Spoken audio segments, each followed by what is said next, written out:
특정 종목 주가가 갑자기 왜 이렇게 뛰는지 궁금하셨던 적 있으시죠? 오늘 딥다이브에서는 바로 2025년 7월 9일 상한가를 기록한 부국증권 이야기를 좀 해보려고 합니다. 공유해주신 자료들 보면서 핵심만 쏙쏙 뽑아드릴게요. 네, 이번 딥다이브의 미션은요.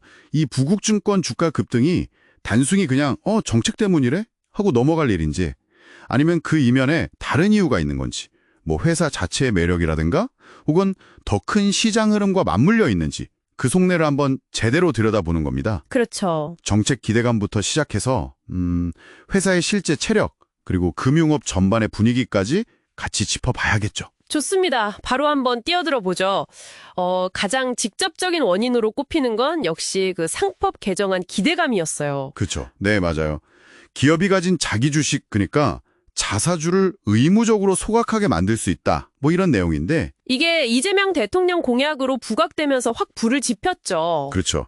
자사주를 태워 없애면 시중에 돌아다니는 주식 수가 줄어드니까 자연스럽게 한 주당 가치는 올라갈 거다. 이런 기대가 생기는 거죠. 네.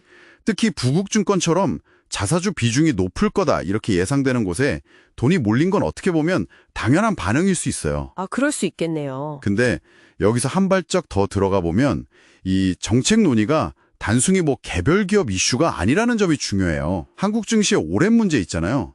그 코리아 디스카운트. 아, 코리아 디스카운트요? 뭐 낮은 주주 환원율이나 이런저런 이유로 우리 기업들 가치가 제대로 평가받지 못하는 거요? 맞습니다. 바로 그 지점을 건드리는 거죠.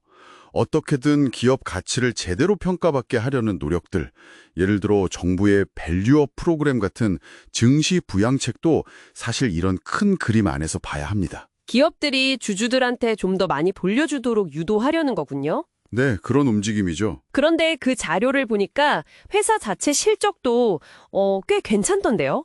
오, 네. 그 점이 중요합니다. 2025년 1분기 연결 기준으로 보면 영업수익이 한 15% 넘게 늘었고요. 영업이익도 12% 이상 증가했죠. 와, 탄탄하네요. 네, 이게 1954년에 세워진 사실 굉장히 오래된 회사거든요. 네, 역사가 깊죠. 근데 예전처럼 그냥 주식거래 중개 수수료 여기에만 기대는 게 아니에요. 아, 사업 구조를 바꿨군요. 그렇죠. 그 유리자산 운용 통해서 자산운용업도 하고 또 부국 캐피탈 통해서 여신금융, 그러니까 돈 빌려주는 사업도 하고요. 이런 사업 다각화가 꽤 성공적으로 자리를 잡은 것 같아요. 아하. 그래서 이게 변동성이 큰 시장에서도 좀 안정적으로 수익을 낼 수 있는 기반을 다졌다. 이렇게 볼 수 있는 거죠. 게다가 그 재무 상태를 뜯어보면 더 재미있는 부분이 있어요.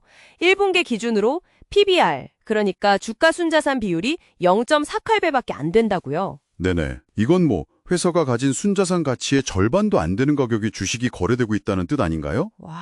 정확합니다. 그게 바로 전형적인 코리아 디스카운트의 증거 중 하나죠. 가지고 있는 자산 가치에 비해서 주가가 현저히 낮은 상태인 겁니다. 그렇군요. 여기에 또 연 3.6% 정도 되는 배당 수익률도 투자자 입장에서는 꽤 매력적인 부분이고요. 아, 배당도 괜찮네요. 네, 그러니까 정책 기대감이랑 맞물려서 이런 저평가 매력이 더 부각된 거다 이렇게 볼 수 있겠죠? 근데 이런 흐름이 부국증권만의 이야기는 또 아니더라고요. 그 자료에 나온 하나금융지주 같은 다른 대형 금융그룹들도 보면 배당 늘리고 자사주 사서 소각하고 이런 주주환원 정책을 굉장히 적극적으로 펴고 있어요. 맞습니다. 그게 바로 이제 더 큰 그림이죠. 금융권 전반에 이런 분위기가 확실히 있는 것 같아요. 네, 정책적인 압박도 물론 있겠지만 시장 스스로도 이제 주주 가치를 높여야 한다는 요구가 커지고 있는 거예요. 그래서 금융권 전반의 이런 주주 환원 강화 추세가 어쩌면 금융주 전체의 가치를 다시 평가하게 만드는 그런 계기가 될 수도 있다. 이런 해석이 나오는 거죠. 아, 금융주 전체에 대한 재평가 가능성이요? 네, 부국증권의 이번 상한가는 그런 변화의 신호탄 중 하나일 수도 있다. 이렇게 볼 수도 있겠고요. 기업들이 주주 가치 제고에 힘쓰는 모습은 결국 코리아 디스카운트 해소에도 중요한 역할을 할 거고요. 자, 그럼 이 모든 걸 종합해보면 청취자분들께 이 딥다이브가 전하는 핵심은 뭘까요?